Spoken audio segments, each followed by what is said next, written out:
Você assumiu um cargo de liderança, mas ainda se sente como alguém que precisa provar que merece estar à frente. E talvez já tenha tentado aí diversos caminhos para mudar essa situação, mas com pouco ou nenhum avanço real. Mas o que explica essa dificuldade? Porque tantos líderes recebem autoridade no cargo, mas nunca conseguem exercê-la de verdade.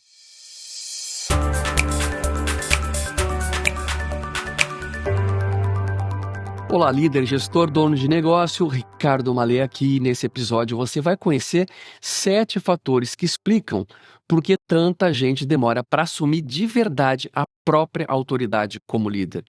Esse é um problema muito recorrente para quem exerce liderança e vou te dizer, não é só para quem está começando, tá? Eu também vejo essa dificuldade de habilitar a própria autoridade até em gestores veteranos. Eu vou te apresentar 7 fatores que causam esse problema, te levando do mais óbvio até o mais surpreendente. Os primeiros você aí provavelmente já vai reconhecer, tá? Talvez até já tenha comentado algo parecido numa conversa aí no cafezinho com outro gestor. Mas fica comigo até o final do episódio, porque é ali que a coisa fica de fato interessante. Vamos começar então pelo mais óbvio de todos, que é o medo do erro exposto. No passado, quando o teu trabalho era essencialmente técnico, o erro ficava mais escondido. Aí você mexe no código, refaz a planilha, corrige o relatório antes de qualquer chefe perceber. O erro nasce e morre dentro aí do teu próprio processo de trabalho. Só que agora, como líder, cada decisão errada sai do armário, né? Direto aí para a sala inteira. Todo mundo viu, né, você decidir, todo mundo vai ver quando não der certo. E esse medo aparece de 2 jeitos aí bem conhecidos, tá? E talvez você viva os 2 ao mesmo tempo sem ter parado para nomear em nenhum deles. O primeiro é manter tudo como está, mesmo sabendo que não funciona. Pensa aí num processo na tua área que trava toda semana, que a tua equipe já reclamou mais de uma vez, né, você sabe exatamente o que precisa mudar, só que prefere o problema conhecido, o de sempre, a arriscar propor uma mudança que pode não dar certo e virar aí o teu primeiro erro registrado no cargo. O segundo jeito é empurrar a decisão para cima. Quando você finalmente cogita mexer naquele processo, né, e marca uma reunião com o teu superior, né, só para alinhar, né, mesmo sendo uma decisão que já está dentro da tua alçada há meses. Isso não é alinhamento, tá? É procurar mais um nome para colocar embaixo da assinatura, caso dê errado. E aqui vai uma pergunta direta para você. Quantas mudanças você já sabe que precisam acontecer na tua área, mas ainda não fez? Porque prefere o risco conhecido de continuar errado a arriscar errar de um jeito novo, com o seu nome aí sozinho embaixo. A diferença entre você travar e seguir em frente não é a ausência desse medo e ninguém está livre dele. É a tua disposição de decidir mesmo com ele presente, assumir o erro publicamente quando ele acontecer e corrigir sem se esconder atrás da equipe, sem terceirizar a culpa para o mercado, para o sistema, para a falta de sorte. Evitar decisão para evitar erro é uma covardia disfarçada de prudência. E a tua equipe sente essa diferença rapidinho, mesmo quando ninguém fala isso em voz alta. O segundo fator também é super conhecido, mas ele continua acontecendo mesmo assim. É essa confusão entre ser o melhor executor e ser o líder. Aqui a gente está falando de algo absolutamente presente, né? Muito comum, tá? Principalmente entre os gestores mais técnicos que, né, sendo ótimos executores, foram promovidos à gestão, à liderança de um time. Pensa na última vez que um problema sério apareceu aí na tua área, aí fora do horário, sem ninguém te cobrando pessoalmente. Você tinha alguém de plantão, plenamente capaz de resolver, talvez até levando um pouco mais de tempo, tudo bem. Mesmo assim, você foi lá, assumiu, ficou até tarde mexendo sozinho e resolveu. Aí no dia seguinte, contou a história com um certo orgulho, né? Só que talvez você não tenha percebido que ensinou para a equipe naquela noite que quando o problema é sério, é você quem resolve e não eles. Cada vez que isso se repete, o teu time aprende a esperar em vez de aprender a agir. Enquanto você medir o próprio valor pela régua antiga, aquela de quem executa melhor, você nunca vai medir o próprio valor pela régua certa, que é de quem faz os outros executarem melhor. E é nesse ponto aqui que a tua autoridade vai travar. Entenda, quanto mais tempo você fica preso no operacional, mais tempo vai levar para você habilitar a tua autoridade como líder. O terceiro fator dói aí de um jeito diferente porque ele é afetivo, não é técnico. É o chamado luto do papel de colega. Deixa eu explicar. Se você foi promovido dentro da própria equipe, talvez reconheça essa cena. Há pouco tempo você ainda almoçava com os colegas reclamando do chefe, só que hoje você é o chefe. O grupo de WhatsApp da equipe ele continua existindo, mas talvez você já tenha percebido que as piadas ficaram aí mais comedidas desde que você assumiu o cargo. Ninguém falou nada diretamente. Só ficou mais quieto quando você entra na sala. E você se sente excluído. Então esse luto é real, né? E fingir que ele não existe só atrasa o processo. E aqui existe uma armadilha dupla, né? Que puxa você para dois lados opostos e igualmente ruins. De um lado, você pode tentar ir resolver esse luto continuando a agir como um colega, evitando qualquer atrito que faça a equipe perceber a mudança de posição. Esse é o arquétipo do amigão, né? É que a equipe adora, né, até perceber que não existe consequência nenhuma para quem entrega mal.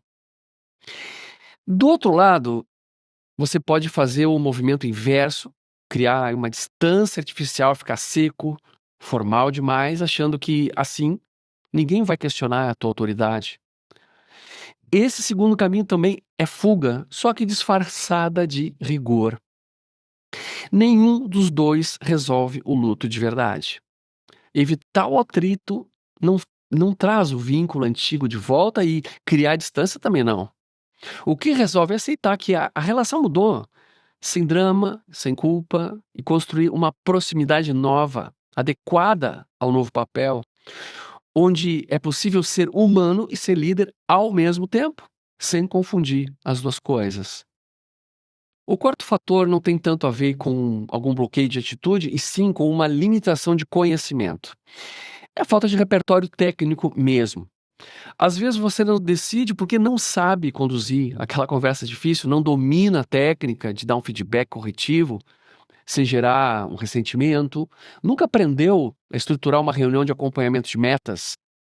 E aí confunde essa lacuna, que é de método, com uma suposta falta de vocação para liderar, que é outra coisa completamente diferente. E olha, eu vou te dizer que eu vejo essa confusão atrapalhar a vida de muito gestor bom.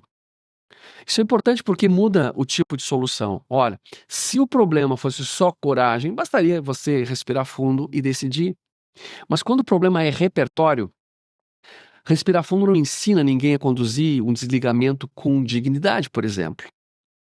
Pensa numa vez em que você foi direto numa conversa difícil sem preparo nenhum. Talvez você tenha começado aí falando de tudo que estava errado, mas sem ouvir o outro lado. E a reunião terminou com uma pessoa na defensiva, talvez até afetada emocionalmente. E o problema real nem foi nomeado direito. Coragem você tinha aí de sobra. O que faltava era saber na prática como conduzir aquela conversa dentro de uma estrutura que gera abertura em vez de defesa. O que aqui a gente chama de diálogo convergente.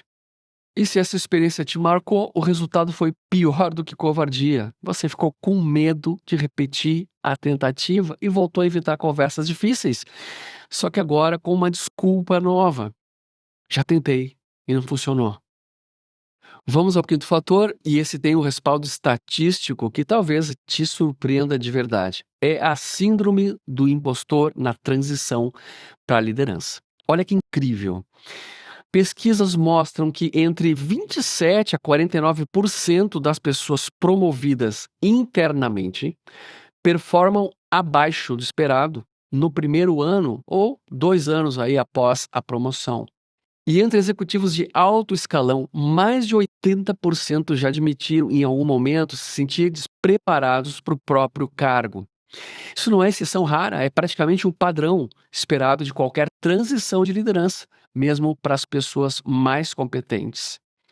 Pensa em quando você foi promovido para uma posição mais alta do que já ocupava. Talvez em algum momento você tenha se sentido um pouco farsante, como se a promoção tivesse sido um erro de avaliação, não um reconhecimento de mérito de fato. Talvez você tenha comparado cada decisão sua com o que a pessoa anterior no cargo teria feito, e cada comparação te fez sentir menor. Uma coisa que eu digo sempre nas minhas sessões de mentoria, e repito aqui para você, esse sentimento de impostor não tem relação direta com a tua competência real. Tem relação, sim, com a novidade do território. E é exatamente por isso que esperar a insegurança desaparecer antes de agir é esperar para sempre. A confiança vem depois da ação repetida, não antes dela. Você só vai parar de se sentir um farsante quando parar de esperar, se sentir pronto e começar a agir mesmo sem essa sensação, decisão após decisão, até perceber um dia que o desconforto diminuiu sozinho, como consequência e não como um pré-requisito. O sexto fator é mais específico e aqui a coisa começa a ficar surpreendente mesmo. É o risco de imagem. Existe um medo concreto, calculado, de ser visto como arrogante ou sedento de poder só por reivindicar a própria autoridade. Se o teu time ainda te enxerga como um dos seus, como um colega, esse medo pesa ainda mais. Então você recua antes mesmo de tentar porque prefere o risco de parecer fraco ao risco de parecer prepotente. Só que aqui tem uma ironia que vale a pena a gente notar. Olha, o Brasil culturalmente tem uma das pontuações mais altas do mundo na chamada aceitação de hierarquia. Veja, a gente espera como sociedade que quem está no cargo haja como quem está no cargo. Então, você está preso numa armadilha dupla e meio absurda, né? Tem medo de parecer autoritário demais numa cultura que, na verdade, espera hierarquia clara e mandato visível. O medo não bate, né, com a realidade cultural, mas vai continuar paralisando você do mesmo jeito. E aqui mora a armadilha cruel, de fato, porque os dois riscos, parecer fraco e parecer prepotente, existem de verdade. Só que ficar em cima do muro não elimina nenhum dos dois, produz o pior dos dois. O líder que nem parece firme, nem parece humilde, parece só indeciso, inseguro. A tua equipe não julga a intenção por trás da hesitação, julga o resultado que ela vê. Alguém que não decide. E vamos ao sétimo fator, e na minha visão, o mais surpreendente de todos, porque ele explica o mecanismo por trás dos outros 6 fatores que a gente viu até aqui.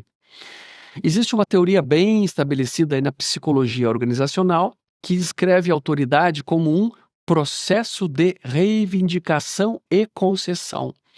Repara na lógica, você reivindica a própria autoridade através de ações concretas, uma decisão tomada, uma posição assumida publicamente, uma responsabilidade puxada para si mesmo diante de um erro. E a tua equipe, em resposta, concede esse reconhecimento ou disputa esse espaço para si mesma quando você deixa a cadeira vazia por tempo demais. Isso muda completamente a forma de olhar para os 6 fatores que a gente viu. Cada vez que você hesita, seja mantendo o problema como está, para não arriscar um erro, empurrando uma decisão para cima, resolvendo sozinho o que deveria delegar, evitando o desconforto de deixar de ser colega, fugindo de uma conversa difícil depois de uma tentativa mal-sucedida, esperando se sentir pronto antes de agir, ou recuando por medo de parecer prepotente demais. Você não está apenas adiando uma decisão, você está deixando de reivindicar. E quando você não reivindica, não existe nada para sua equipe conceder. A autoridade não é uma coisa que você espera receber depois de se sentir pronto. É uma coisa que se constrói exatamente reivindicando antes de se sentir pronto, com medo, sem repertório completo, sem certeza nenhuma de que vai dar certo. Então aqui vai o meu convite, o meu desafio para você nessa semana, e ele não é confortável, tá? De propósito. Escolhe uma decisão que você venha empurrando com a barriga escondida atrás de um desses 7 fatores. Toma essa decisão.